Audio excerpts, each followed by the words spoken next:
একটা pregnancy kit দিন না। কোনটা দেব? দামিটা দেবেন, যেন তাড়াতাড়ি রেজাল্টটা পাওয়া যায়। বলছি কালই তো একটা নিয়ে গেলেন না, এটা কার জন্য তাহলে? তার জন্যই দাদা। আচ্ছা, কাল রাতে এমন গোল দিল, একদম লাইনম্যানও অফসাইড ধরতে পারেনি। কি বলছেন, এ তো সাংঘাতিক ব্যাপার। কাল রাতে যেটা ঘটেছে ও সেটার ফলাফল জানতে হবে।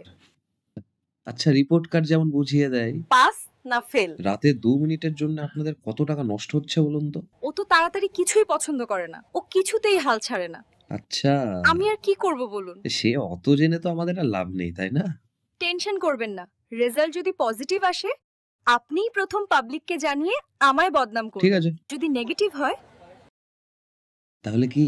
আবার আসবো। অবশ্যই। তবে এবার কিন্তু একটা কিটে চলবে না। সে নিয়ে ভাববেন না, আপনাকে আমি সারা জীবন সাপ্লাই দিয়ে যাবো। ওয়ান নাইট ম্যাচ ছিল, কিন্তু এখন মনে হচ্ছে সিরিজ লম্বা হয়ে যাবে। মন্টি, দেখছিস খুবই সাংঘাতিক মহিলা।